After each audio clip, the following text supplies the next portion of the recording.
Happy Friday, everyone. My name is Hannah Edwards. I'm a extension program specialist in employee development with Texas A&M AgriLife Extension Service. Welcome to our fifth and final day of the 2026 Virtual Summer School Series, Retention Through the Employee Cycle. Thank you for joining us today and for all of the times that you've been able to join us throughout this week. We hope that it's been a great week of learning, diving into things that you can do differently and really how you can help to improve retention in your own areas. Virtual Summer School is co-hosted annually by the Southern Region Program Leaders Network, Program and Staff Development Committee, and the National Association of Extension Program and Staff Development Professionals. Today's session is a pretty perfect wrap up for our week. We've got a group presentation focused on the topic of diagnosing organizational health.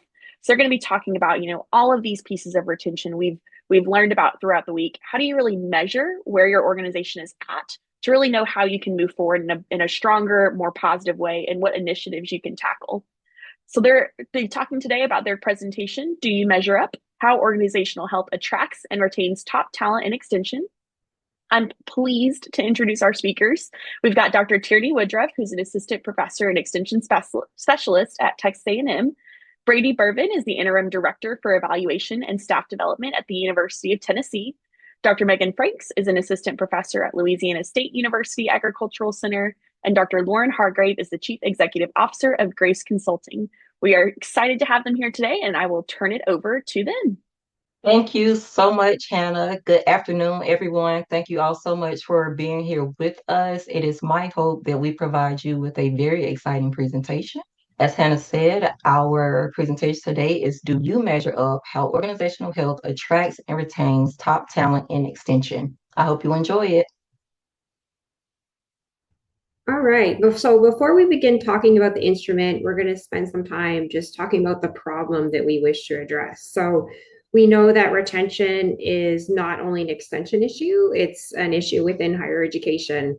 We've seen recent research come out that about 1/3 of higher education professionals are looking to leave their job.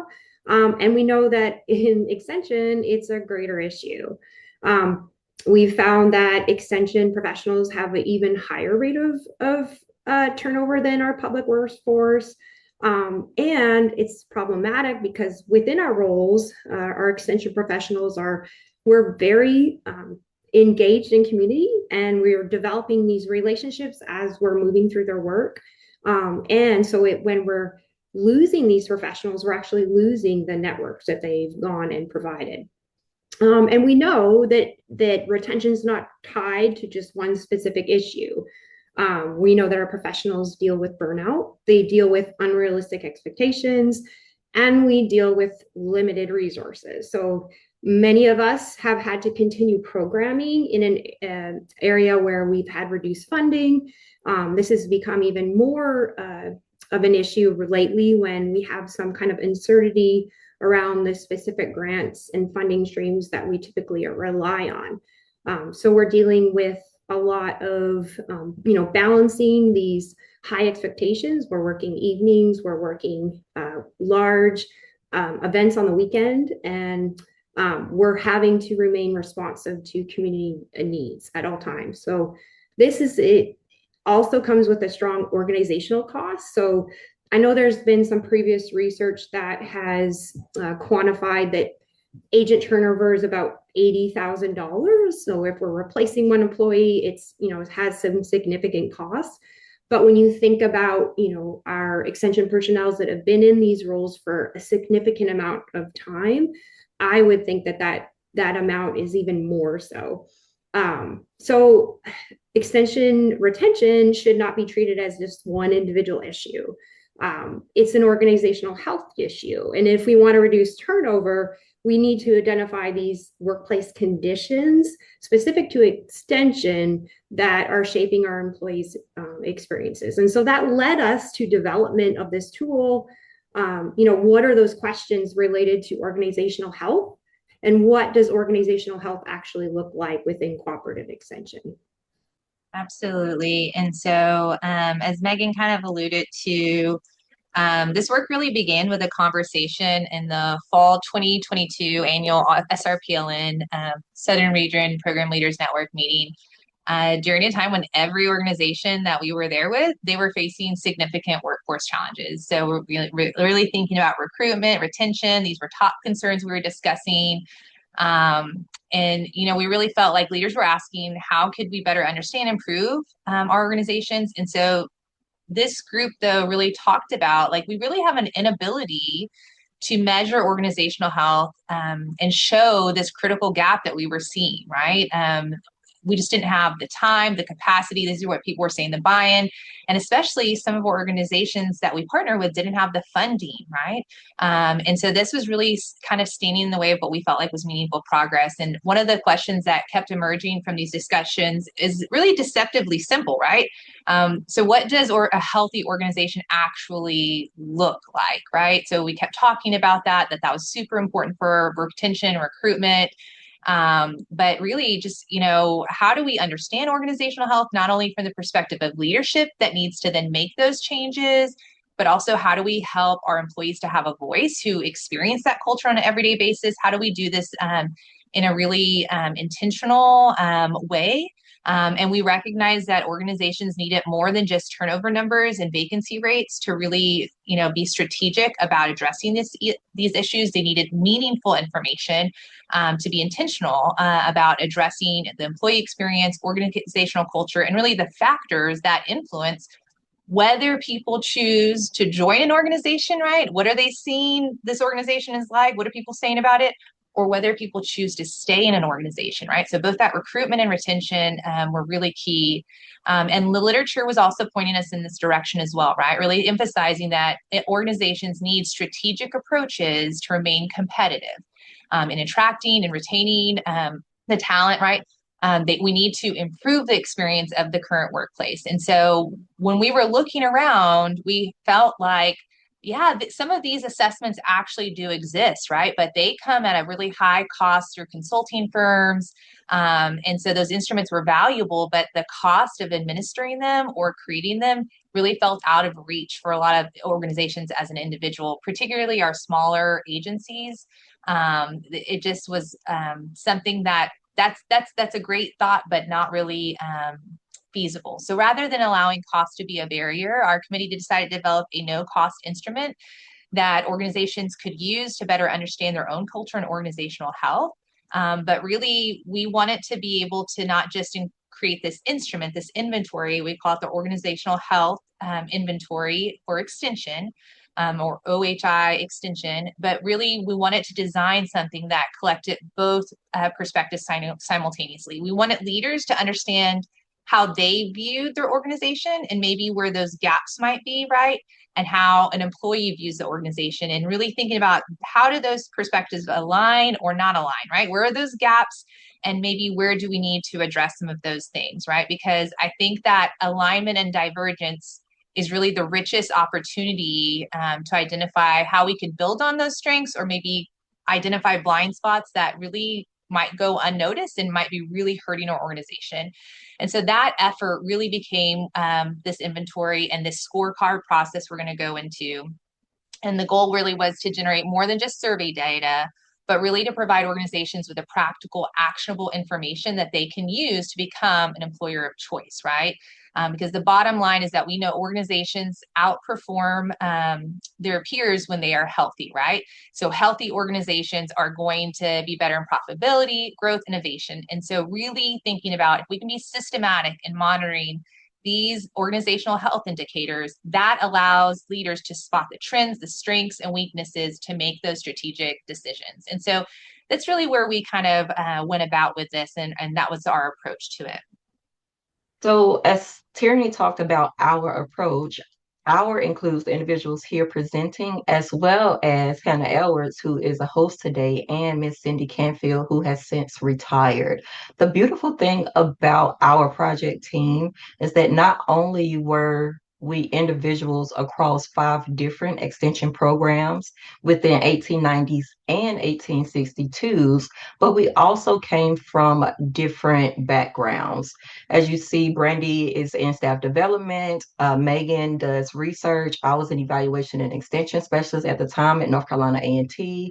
Tierney does employee development, so does Hannah, and Cindy did human resources. So with our diverse experiences, it provided us with the opportunity to really put forth great effort to figure out what organizational health in extension looked like. And I really enjoyed working with these ladies since 2022, and we're still doing the work.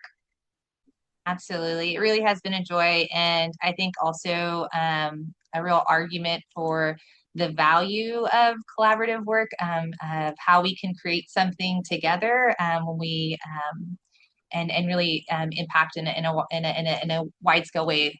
And so when we think about this, the full implementation of this organizational health scorecard really consists of three elements we're going to walk through. We call it the checkup. Again, you can hear the organizational health, so we try to tie those things in.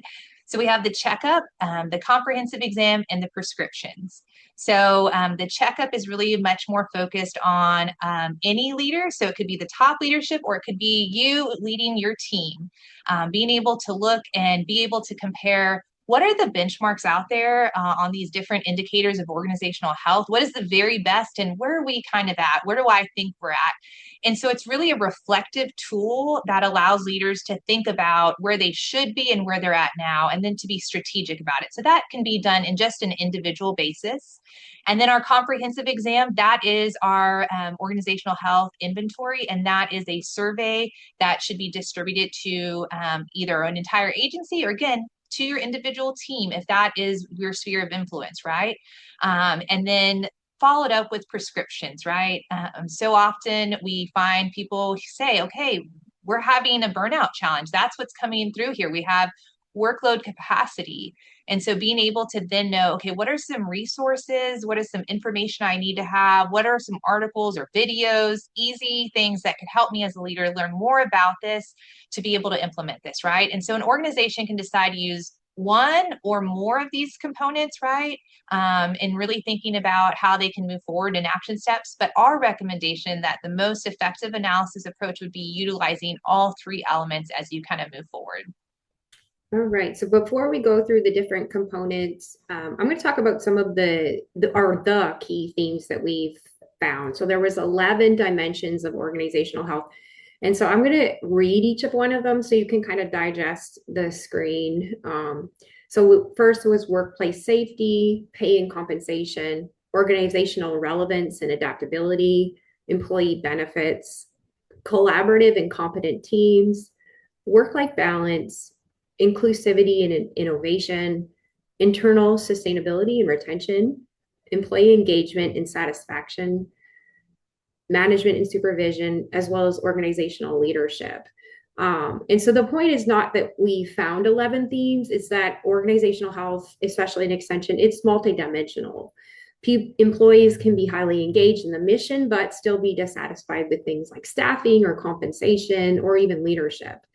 Several of the dimensions that we looked at are related, and we know this, and we'll talk about it at length when we talk about the analysis of the survey. But some are related to or experiences when working with supervisors or leadership, while others reflect more of those day-to-day work environments that we've created. Some of the more newer emerging theories like psychological safety were included.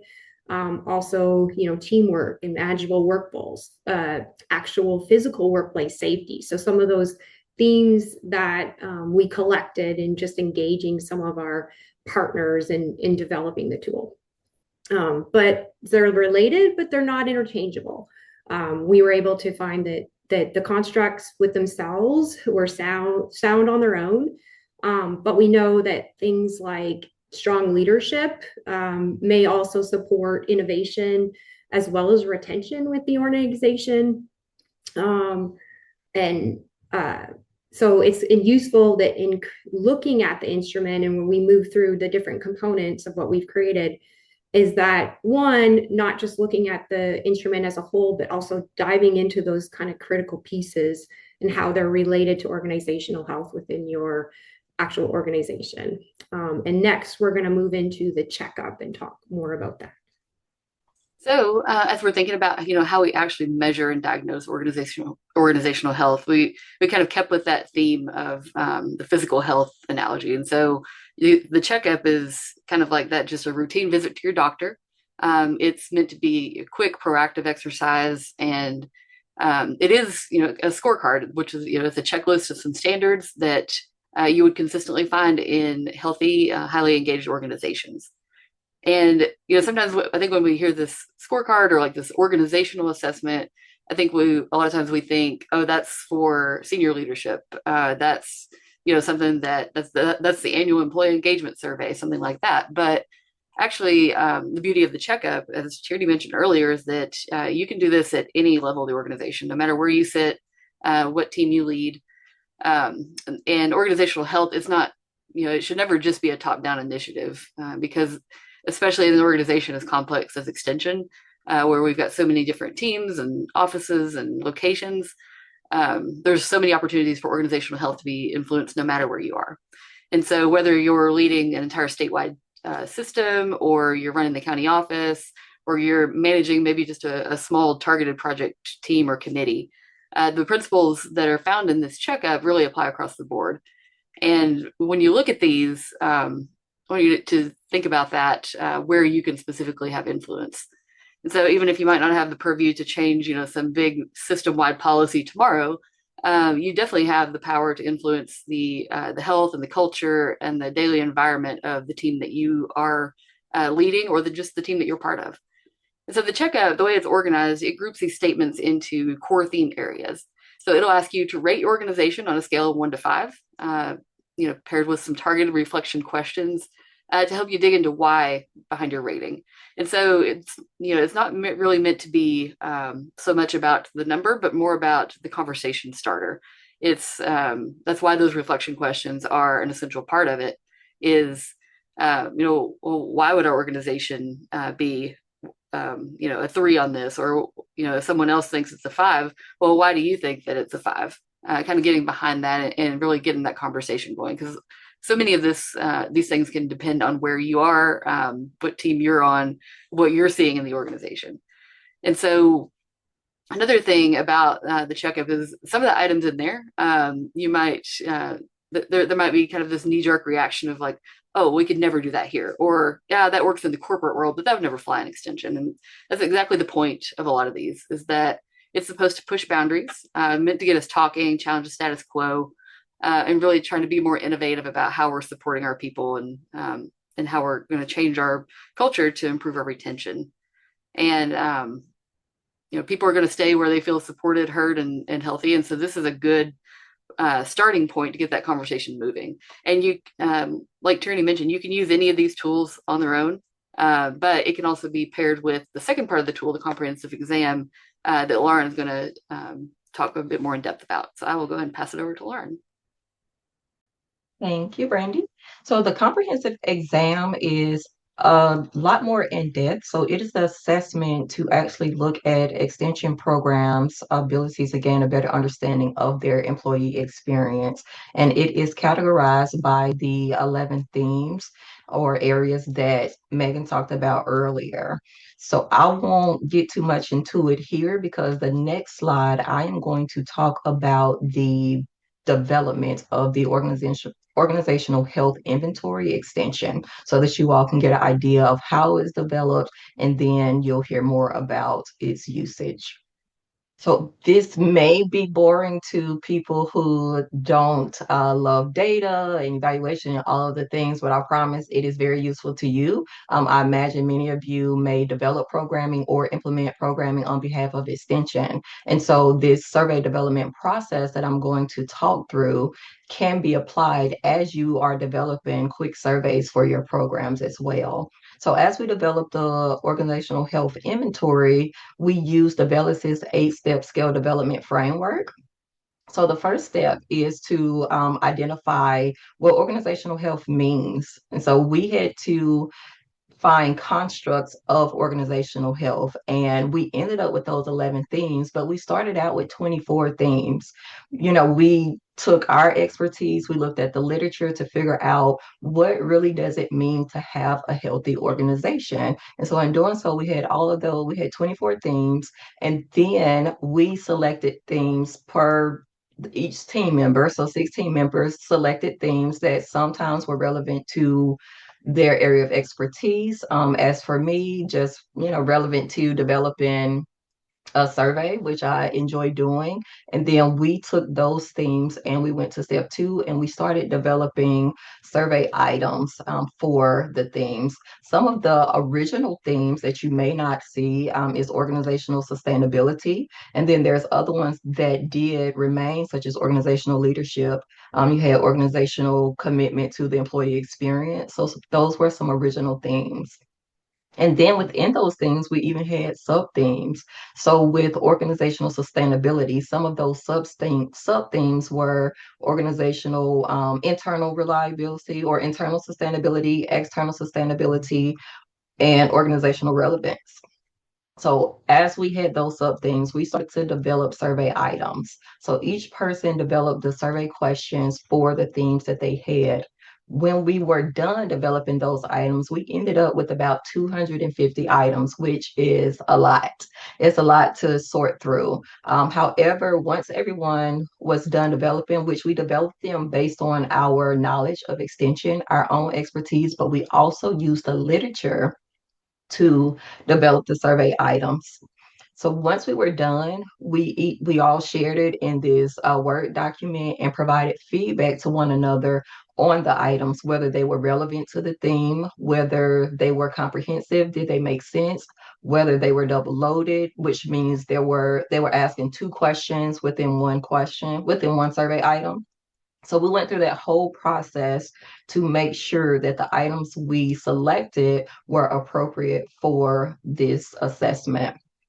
After that, we chose our initial Likert type rating scale. We wanted to go with true false, which is what we went with initially because we wanted it to be very simple. Because I say it was 250 items to start out with. So we did not want you all as extension staff to take a lot of time reading through this and choosing so many different scale options. However, the next step, step four, is to conduct expert peer reviews. And so, although we are experts in extension in our fields, it's important to get expert opinion outside of the team. And so, we sent the survey out to get expert feedback, and we received feedback from 11 individuals. And based on their feedback, the first thing that we were told is that take into consideration the Likert type rating scale. Instead of having true false, which is too simplistic, maybe do an agreement scale so that you can get better data and that is more thorough. And so we changed the Likert type rating scale to a 4-point rating scale.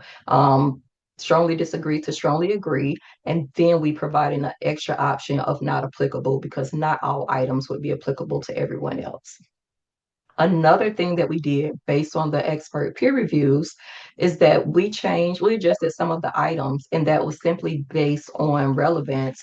For example, we had an item that says, my organization provides adequate support to feel competent within the first 6 months. And they thought, well, that's a big goal. For extension, things may move a little bit slowly. And so they recommended that we push that out. So we changed it to 1 year. Within 1 year, hopefully you feel competent within your role. And so those are some changes that we made. Step 5 is to establish initial validity. So I'm going to talk about content and face, and Dr. Franks will talk about discriminant and convergent. So face validity is essentially saying that on the surface, the organizational health inventory is measuring what we say is going to measure. Very simple. You look at it and it looks like an inventory. But then you have content validity, which is a little bit more rigorous, right? And so content validity is saying that we are measuring, what we're measuring fully covers the scope of cooperative extension and what organizational health looks like. And so we have the content there to fully measure what we believe organizational health and extension is. So after we established validity, we then piloted the survey, and the survey was piloted across 3 institutions in the Southern region, which included institutions that some of the team members worked at. All right. Thank you, Lauren. So I'm going to talk about the step 7 and 8 when we work through the actual empirical analysis. So once our working group was able to reduce that pool of items from 250 to 116 items, which 116 item survey is still just not, practical and usable. So we went through the process of an EFA, so exploratory factor analysis, and this helped us as we went through and reran that EFA. What we did is we removed items that had low loadings. We also removed different constructs that had less than 3 items to construct. And then in the end, after working through that, and this is the very timely process, if you've ever ran an EFA, we were able to get that the actual instrument down to 57 items and those 11 constructs that we showed you on the previous slide. And then using that, final component structure, we ran through several tests, several forms of reliability as well as validity checks. So first, we went through and made sure that the items within the different constructs were reliable. So testing those different alpha scores, which showcasing that those 11 different factors were highly reliable. And then within the convergent validity as well as discriminant validity, one thing that we needed to do was to assess that the items within the constructs made sense. They represented the actual factors that they were within. So we did several different tests to make sure that we had convergent validity.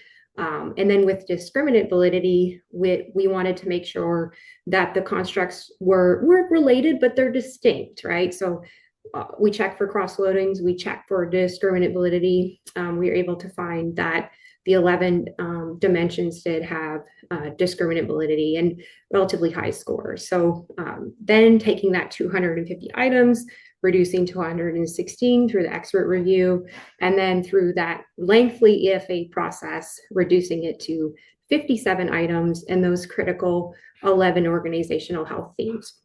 Now, there are some specific themes that we wanted to look at that were emerging within extension. But we had 3 organizations that were able to help us with the survey, 800 responses after we kind of cleaned the data. So we felt like we captured a lot of data, but one thing is that some of the themes that are emerging, the innovative things that we're doing within organizational health, we're not doing across all institutions. So when we talk about some of that future research, we'll talk about what we're looking to find within some of those emerging themes. But this process was lengthy. In the end, we have a very useful instrument that can be utilized across our institutions. So next, we're going to talk more about the prescription.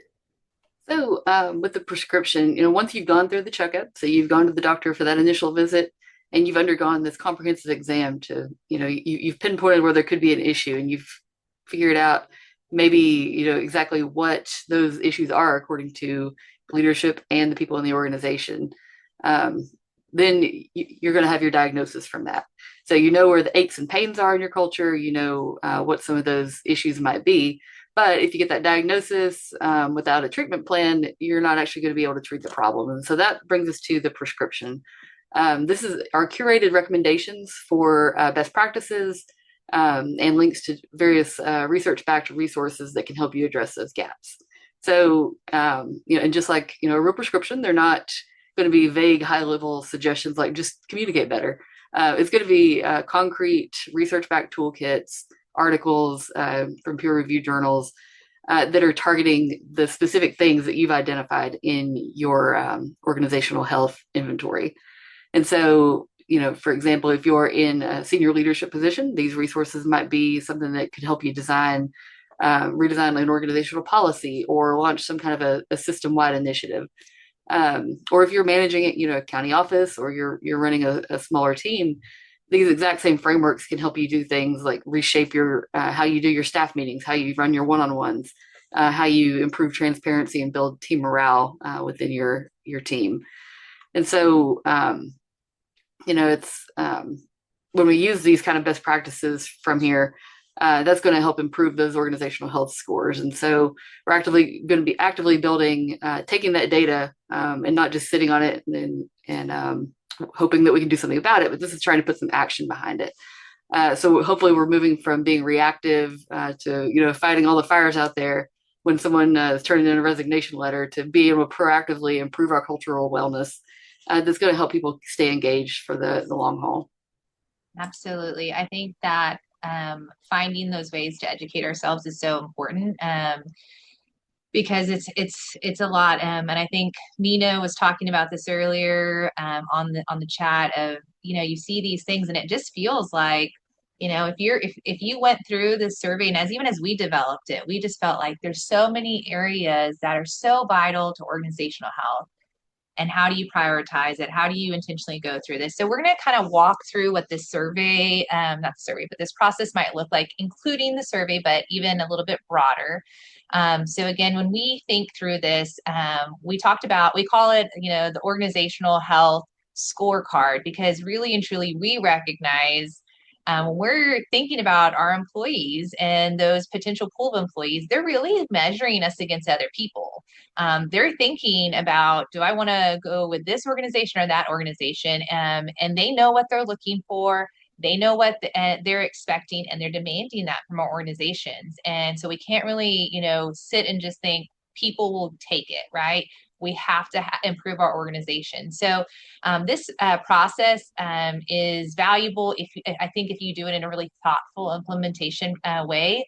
So this is sort of a timeline that can help you to think about a roadmap, to think about how do you go from reflecting or collecting that data to really creating meaningful change. And so one of the things I think is important is that you start by building support and getting that leadership commitment, right? And so even if you're just doing this within your own unit or team, right?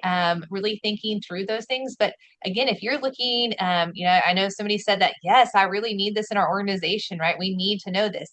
Then thinking about who are those change agents that you can really do that with, right? And thinking about how does this work best in your agency or your organization if you're trying to do this organization-wide. So again, before the survey is even distributed, we really recommend that leaders complete that organizational checkup, right? To reflect on their own current perceptions of organizational health, for them to really think about that. We even share with people, if your organization is in a time of transition and they're like, actually we're a little nervous to send out a survey, right? Because we don't want to hear maybe what people are thinking. Even just doing that reflection, that checkup process alone, that is super helpful, right? They can have really honest conversations with themselves. They can be strategic about it. It's a really, really beneficial exercise to go through, right? And then when you think about that survey administration, that should be planned really carefully, right? Thinking about when you're distributing it, are you doing it during, really busy times, right? We think about like our livestock shows, when that becomes really busy for our agents, or when they're doing a lot of camps. Thinking about some of those deadlines and dates, because you want to have really great participation in that as well. And really thinking about how can we get our best participation, right? And then thinking through that as well, that timing, are we allowing for time for data analysis, report preparation, et cetera? So really thinking through all of those things. And then also, I think once you have those results that are available, really structuring those conversations with leadership and other stakeholders. And so you can kind of see through here how you can do that, how you can have that facilitated discussion at the end with leaders to help them to understand. We have a second article that hopefully it's accepted for publication, hopefully will be published soon, where we actually walk you through how you can even have some of these processing questions with your leadership, so that we take that from just data to actionable plans, helping them to think through how they can prioritize that, how they can have a strategic implementation. And so really thinking through that, you want to be able to not just have that data sit on a shelf, that you want to think through how you're doing that, right? How can you do that transparently? How do you, actually move the the organization forward. Because one of the things that we know that is that if an employee is sharing their issues and their concerns and then to not see any action happen on that, that can actually be even more detrimental, right? So really recognizing that we want to think through how we can do that well, and then concluding that process with sharing those recommendations, really having tangible action steps, and then evaluating your progress later, right? We don't want that to be a one-time event. It should be an ongoing cycle of assessment, action, and continuous improvement, right? And so really thinking through that as you go is really important. And so you can kind of see here, these are some considerations for you to think about as you're implementing that, right? How you can be transparent, how you can think about that timeline. And as we shared before, knowing who those change champions are, right? Identifying those stakeholders and thinking through if you're going to prioritize something, do you have the ability to commit the resources, right? So really walking that through, if as leadership in the checkup, you're already recognizing, we know our issue is management, right? So I think one of y'all shared that. And already beginning the process through even as you send that survey out. Okay, so how do we maybe think about how we can allocate some funding for it? How do we start educating ourselves in some of those ways, right? So that you're able to actually implement some of those changes. And so I think thinking through our implementation is really important. So often we jump straight to the survey because we're curious, we want the data. But if you're not ready to actually do something with that data, we want people to be really intentional about that process, that maybe it's just the checkup that you need in that moment, so that you're not just collecting data, people are expressing their concerns and you're not ready to take any action on it. But again, so important that we have that data to be intentional and understand where to go from there. So we've talked about the theory behind this and how the tools work, and now we want to give you a chance to just try this out. A small portion of this of the checkup really quickly right here. And so you just should have gotten a poll pop up on your screen.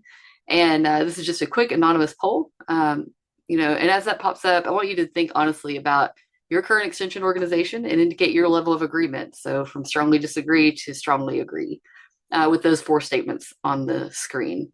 And so the statements that you'll see is: my organization encourages a balance between my work and personal life. I rarely feel anxious or upset about how much work I have to do. The amount of work I'm asked to do is reasonable, and I'm able to perform most of my work tasks during work hours. And so, you're looking at these questions and thinking about that. In extension, some of these can be kind of challenging because our organizations are built on, serving our clients, being passionate about our mission, and really showing up in our communities. And so workload and boundaries can sometimes be just one of the biggest cultural aches and pains that we have. And so it'd be interesting to kind of get a pulse of this group here. And so as you're, looking at this, and if you find yourself kind of hovering over that disagree or strongly disagree on some of these, you're probably not alone. And so that's exactly why something like this matters, is being able to measure organizational health, because we can't really fix what we're not willing to try to quantify. All right, so hopefully everybody can see that. Looks like for number 1, encouraging a balance between work and personal life, 65% agree. That's really good, but 26% disagree. And so there's definitely some things there. I rarely feel anxious about it or upset about how much work I have to do. Definitely a majority in the disagree and strongly disagree side there. The amount of work I'm asked to do is reasonable. So, kind of a balance there between agree and disagree, more so majority agree. And then I'm able to perform most of my work tasks during work hours. And again, 58% agreeing, but a lot of disagree. And so be interested to just throw in chat, some of the things, reflections on just what we saw here from this quick poll. What kind of stands out to you about the group's results? And while you're doing that, I can go and pass it on to Megan to talk about what's next. A couple things. So we do have 2 articles that are accepted in press with Journal of Extension. We do have another article that we have submitted that goes through more of the process for the EFA and the survey analysis. So But we're also looking at exploring some of these findings. So I talked earlier about how, we have these 11 key themes that are distinct but related. And there was a lot of chatter in the chat about like management and supervision, as well as organizational leadership. And we have, specific constructs, management and supervision and organizational leadership. But how are these different themes related? So there's another way to, dive into that analysis. So I think it's helpful in going through, this evaluation internally, and then seeing some of those critical themes and areas, of need, but then also having some later work that we're working on in how these different themes are related, right? So what contributes to, our internal employee satisfaction and engagement? What makes a more engaged employee when it comes to some of those key themes? So moving from into some, structural occasion modeling, looking at some of that relationships and, how some of these key themes are related, might help us even more kind of analyze that organizational health of our internal extension systems and how we can work in making a much more healthier extension systems across the nation, rather. So that's what we're working on. There was also some conversation in the chat. Can we get some of the materials? So we'll have a form that you can fill out at the end very quickly so that we can send you some of the materials that you're requesting, and then update you when our publications are actually in print. As Megan said, this is that QR code that you can utilize if you're interested in getting access to the inventory, or if you'd like to receive those articles and be notified when they're available with the resources and the index. You can also reach out as well if you have other questions to any of us, but they usually throw me out there to deal with the questions initially, and I'm happy to do that. But we hope we found this helpful, and we're open for any questions that y'all may have. First, I want to just say thank you again to our group that presented today, and to all of you as well for attending both today and throughout the week. We also do have a survey again for today, and I'd encourage you both for today and any sessions that you've attended, please go back and give us, your thoughts, your ideas for what you want to hear more about next year. That helps us to really make this a week that is beneficial to you and your role and for your agency. But as we get ready to close out our 2026 virtual summer school, we just want to say truly grateful to all of those who helped plan, present, and attend these sessions.